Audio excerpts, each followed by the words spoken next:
Halo semuanya, saya Alvina Aulia.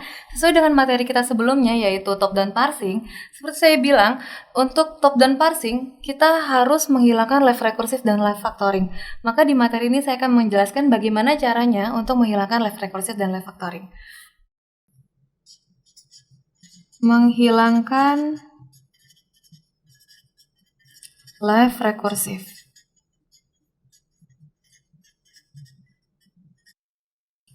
Jadi recursive itu jika misalnya kalau kita punya A menghasilkan AB atau C, ya kita lihat di sini pemproduksinya adalah variabel A, hasil produksinya adalah AB atau C, ya.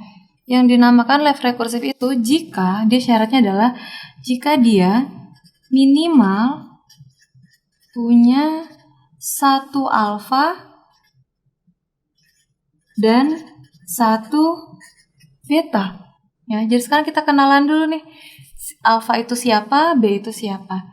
Alfa itu adalah, sekarang kita lihat ya, pemproduksinya adalah A. Kita lihat di hasil produksi. Ada nggak hasil produksi yang karakter pertamanya atau karakter paling kirinya, kita ngomongin left ya. Karakter paling kirinya adalah huruf A. Oh, ternyata di sini A, di sini ada A juga. Nah, yang di sebelahnya itu adalah alfa. Oke, nah hasil produksi yang tidak mengandung huruf A di paling kiri itu kita sebut sebagai beta. Ya, jadi syarat dari left recursive itu adalah dia minimal punya satu alfa dan satu beta. Minimal berarti dia boleh punya banyak alfa dan boleh punya banyak beta. Oke ya, jadi setelah kita menentukan alfanya yang mana, betanya yang mana, berikutnya adalah kita ubah susunannya dengan menggunakan rumus. Dan rumusnya ini harus kalian hafalkan, ya. Rumusnya adalah A menghasilkan beta A aksen, karena sekarang kita lihat ya, A itu ada di soal, ya. Beta juga ada di soal yang kita punya. A aksen nggak ada di soal karena A aksen itu merupakan augmented variable tambahan. Karena variabel tambahan berarti harus kita deklarasikan lagi isinya seperti apa. Kita harus cari tahu dulu A aksen itu apa sih? A aksen itu dia menghasilkan alfa, A aksen atau MT. Ini adalah rumus bakunya. Ya, ini adalah rumus bakunya. Jadi kalau tadi misalnya kita punya A menghasilkan AB atau C, maka A itu adalah, kita lihat betanya itu siapa? Betanya itu adalah huruf C. Beta adalah C. Ya, ini adalah A aksen. Ini sebenarnya biar gampang aja sih. Augmented variable ini sifatnya bebas sebenarnya. Kalian bisa ganti menjadi apa aja. Cuman biar gampang karena di sini A berarti di sini adalah A aksen. Jadi seandainya nanti saya di sini punya Z, berarti di sini adalah Z aksen. Oke ya. Nah, sekarang kita deklarasin lagi nih A aksen. A aksen itu isinya siapa? Isinya adalah si alfa. Alfanya adalah B. BA aksen atau MT-nya jangan lupa. Ini contoh yang pertama. Ya. Contoh yang kedua. Misalnya, saya punya B menghasilkan BA atau BC atau D, E misalnya, ya.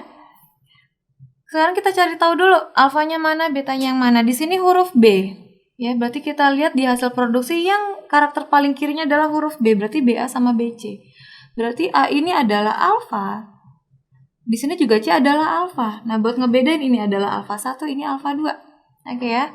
Sekarang berikutnya kita cari betanya. Betanya itu yang tidak mengandung huruf B paling kiri, berarti D sama E. Di sini ada beta 1, ini ada beta 2. Kita ubah sekarang komposisinya. Kita ubah sesuai rumus yang kita punya.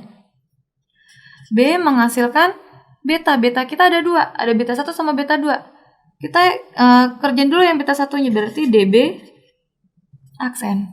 Betanya 1, B aksen. Ya, karena di sini B berarti di sini B aksen. Berikutnya untuk beta yang kedua. Beta yang kedua adalah E. Berarti EB aksen. Oke ya. Berikutnya B aksen kita deklarasin lagi. B aksen itu isinya siapa? B aksen itu kita lihat isinya adalah alfa. Alfanya ada A sama ada C. Berarti di sini AB aksen atau CB aksen atau MT. Gampang banget. Ya.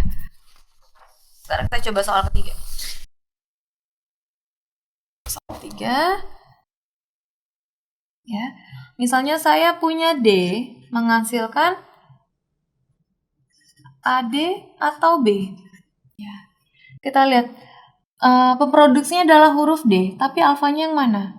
Kita lihat di soal ini, alfanya itu nggak ada. Ini adalah beta 1, ini adalah beta 2. Kenapa? Karena yang tadi saya bilang, jika dia disebut alfa atau ada left rekursifnya jika pemproduksinya itu ada di hasil produksi tapi yang paling kiri, kita ngomongin left rekursif. Jadi kalau dia ada di belakang, kalau dia nggak berada paling kiri berarti itu bukan alfa namanya. Ya, berarti ini nggak ada left rekursifnya. Kenapa? Karena dia tidak punya alfa. Lagi, seandainya saya punya ini soal yang keempat ya. Dia bisa menghasilkan misalnya A, B, C, D atau E, F, G, H. Mana alfanya? Ini juga nggak ada.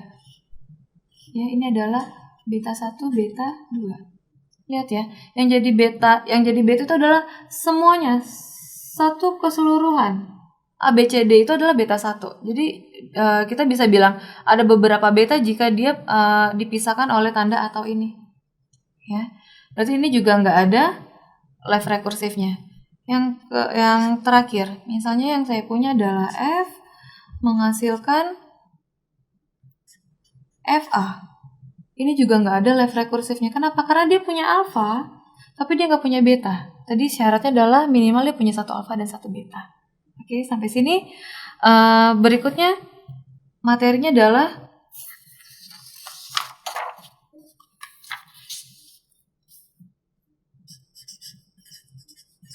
menghilangkan left factoring. Sebenarnya ini gampang banget kalau left factoring. Kita udah pelajarin dari zaman SD.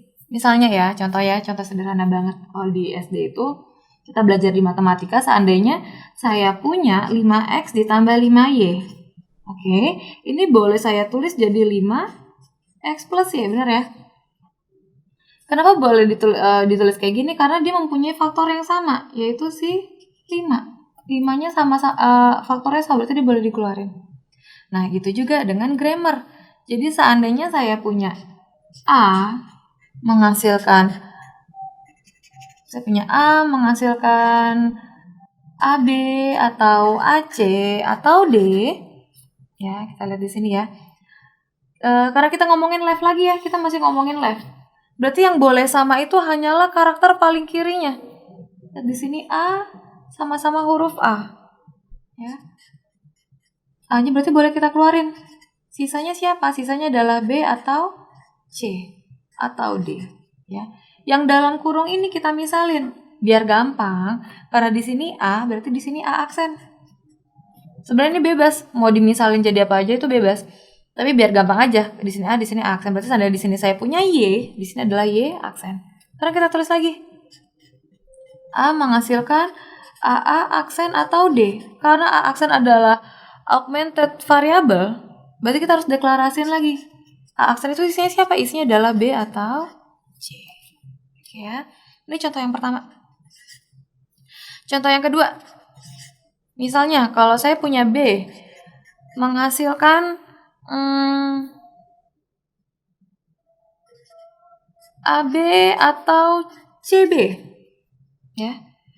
Kita lihat di sini sama-sama ada huruf B, tapi B-nya itu nggak ada di paling kiri, bukan di posisi paling depan. Berarti ini nggak ada left factoringnya. Jadi yang bisa kita sebut sebagai left factoring hanya yang jika samanya itu di paling kiri, dan itu boleh apa aja, boleh terminal, boleh variabel, boleh simbol. Yang terakhir, contohnya 3 aja. Yang terakhir adalah misalnya kalau saya punya X menghasilkan DAB atau DAC atau D, ya, atau F deh. Dari sini kita bisa lihat faktor yang sama itu apa. Di sini ada DA, DAD, ya. Yang kita keluarkan itu yang paling banyak di hasil produksi yang paling banyak huruf tersebut. Kita lihat di sini kan, di sini ada DA, tapi di sini nggak ada DA. Di sini adanya D doang. Berarti D yang kita keluarin. Ya. Sisanya siapa? Sisanya adalah AB atau AC, atau karena D-nya udah kita keluarin, sisanya adalah empty. Oke. Atau F. Ini semua kita misalin. Misalnya adalah X aksen. Jadi X menghasilkan DX aksen atau F. S aksennya ini harus kita deklarasiin lagi. Isinya siapa? Isinya adalah AB atau AC atau MT. Ternyata di X aksen ini masih ada hasil produksi yang bisa kita faktorin. Masih ada A sama ada A. Berarti dari X aksen bisa kita keluarin. Sisanya adalah B atau C atau MT. Ini kita misalin lagi. Misalnya karena di sini udah X aksen, di sini X double aksen. Jadi X aksen isinya adalah A, X double aksen atau MT. Terus X double aksennya isinya adalah B atau C. Oke, jadi kayak gitu caranya untuk menghilangkan left rekursif dan left factoring. Jika grammar yang kalian punya sudah tidak ada left rekursif dan left factoringnya, maka kalian bisa lanjutkan ke step berikutnya di top dan parsing. Sekian.